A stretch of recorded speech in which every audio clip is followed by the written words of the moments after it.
welcome to this tutorial on how to install and use Visual Studio Code on your Mac.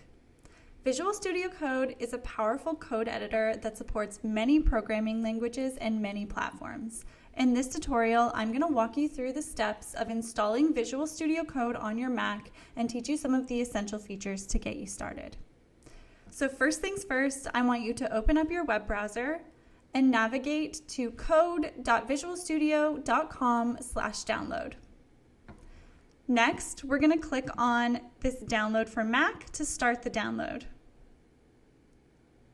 Okay, once the download started, we should see it down here in the bottom left-hand corner of our browser. We're just going to give the download a couple of minutes to complete. It depends on how fast your computer is. This may take 1 or 2 minutes. This may take 10 or 20 minutes, but be patient and give it some time to complete. Once Visual Studio Code has finished downloading, we'll walk through how to install it on your computer together. Okay, once this download is complete, we're going to go ahead and navigate to it in our Downloads folder. And the nice thing about Mac is it automatically unzips these files for us, so we can just double click on Visual Studio Code and it's going to start the installation process for us. Now if you get this pop-up message that asks, are you sure you want to open this? It was just downloaded from the internet. You can go ahead and click open. We know that Visual Studio Code is safe, so we'll just go ahead and open it.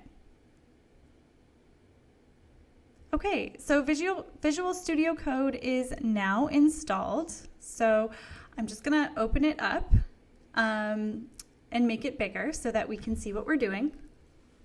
You can choose to show this welcome page on startup. Personally, I'm just going to uncheck this. I don't really like this welcome page popping up every single time I open up Visual Studio Code.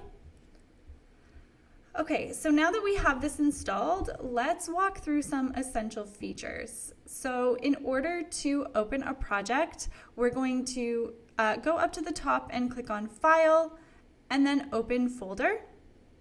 And we can navigate to a project somewhere on our computer and open it up from here. So I'm just going to go to my desktop. I'm going to click on Resume Website. That is what we're going to be building in this course. And I'm just going to go ahead and click on Open. You can click Yes, I trust the authors. And now we've got some code open. Here on the side, we have our File Explorer, so we can click on that to hide our files or show our files. Some basic editing in Visual Studio Code. So Visual Studio Code supports many keyboard shortcuts. It supports Command C or Control C for copy, Command V or Control V for paste.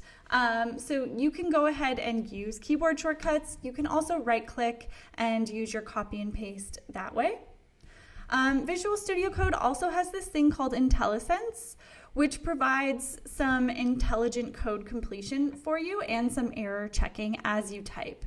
So this feature is particularly useful for programmers who may not be super familiar with a language or a platform they're working with. So it's really, really helpful in that way. For example, if you are writing inside of an HTML document, if you use the exclamation point and then you hit tab, it will autocomplete your document setup for you. So that's just a really, really handy feature with VS Code. If I start typing some code, for example, and I hit tab, it's going to autocomplete my tag for me as well. So that's a really, really, really useful feature of VS Code.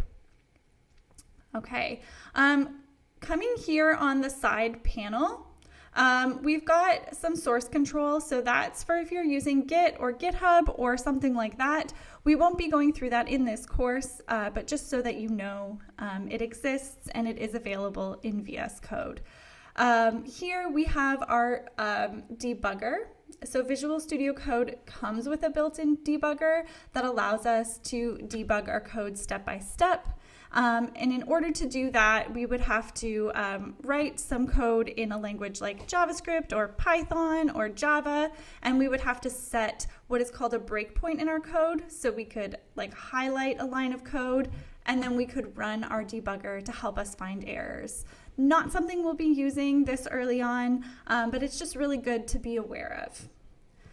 Next thing I want to talk about before we wrap up this video is extensions, and we can install many different extensions from the extension marketplace. There's lots of them out there.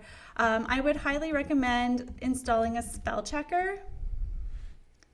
So again, there's lots of different ones out there, so you might need to search a little bit to find the one that's right for you.